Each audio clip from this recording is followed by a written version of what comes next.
About our apparatus here, it's called Heron's fountain, and basically it's a fountain that converts gravitational potential energy into pressure that gives the appearance of a perpetual fountain. And it uses Newton's laws because obviously you have the potential energy from the gravity and then the pressure, which is the force, which causes the fountain to work. There's already water. Water starts in the B bottle right here. And as you pour water through the top, it'll go through this green straw and it'll increase the pressure of the air in this C bottle. And since the pressure will cause this to want to go somewhere else, it'll try and find equilibrium. It'll travel up this purple straw and back into the B bottle. And since there will still be a pressure differential in between these two bottles, it'll still try and find a place where it can just get rid of the pressure. So the pressure from this air ends up pushing down this water, and it actually shoots the water up this straw into the atmosphere, dissipating all the pressure. And then, but what happens is this water goes back into the system and will cause the exact same cycle over again. Before we start, do you guys think this is going to go forever? No. No? Why not? There might be a leak, like air. A leak? What if there are no leaks? Would it still go forever? Yeah. Alright. We'll look at it. Just pay attention to where the water's going and where you think the energy's coming from. Because you know the energy has to be coming from somewhere.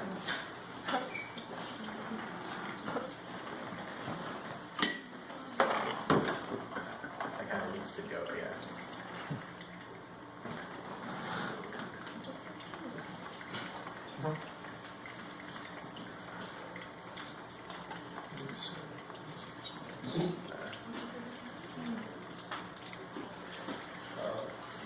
So right now, this water is traveling through this tube right here, and it completely bypasses this bottle, and it goes straight into this bottom bottle. Then the air from this bottle will rise up, and it goes through this straight straw here up to the top, which then pushes all the water down and back all the way up to the top of this apparatus.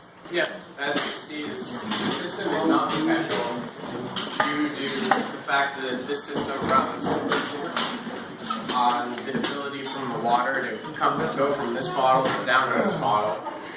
And even if we put the bottles in the same height and we pressurized everything perfectly, we still wouldn't be able to get it to run perfectly because of a fluid mechanic called head losses. And head losses are basically just, it's fluid friction that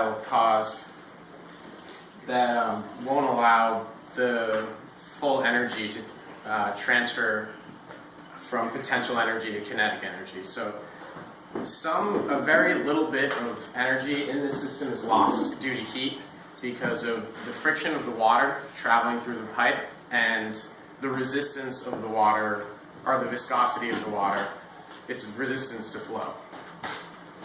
So you can see if we put something like, actually we'll save that for some questions. Alright, so we got a few questions for you guys to think about. So we kind of talked about this a little bit, but how do you think there are some ways we could make this fountain more powerful? Meaning like a higher stream of the fluid coming out the top.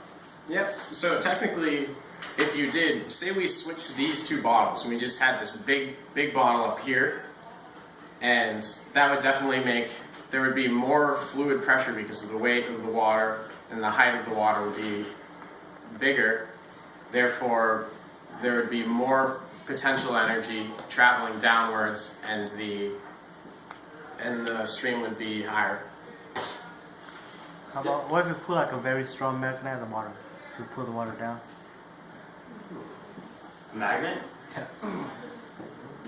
I don't think that would work, just because it wouldn't really have an effect on the water per se.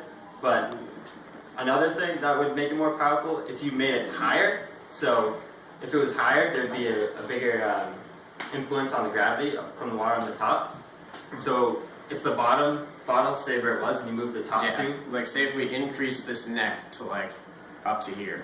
yeah, there'd be more pressure being forced up the bottle, which would cause the fluid to also become higher. When will the fountain stop running? We kind of already touched on that with the middle bottle, because And the fact that it's already stopped running. right, even though it appears like how it's perpetually working, the overall flow of the water is still downwards, as you can see, because the bottom bottle is pretty much filled up by now. And that's where the majority of the water is. So, like he was saying earlier, if we were to use a really big basin in the middle, you can, and even use a thinner tube, you can make it go on for a long time. It's gonna stop eventually.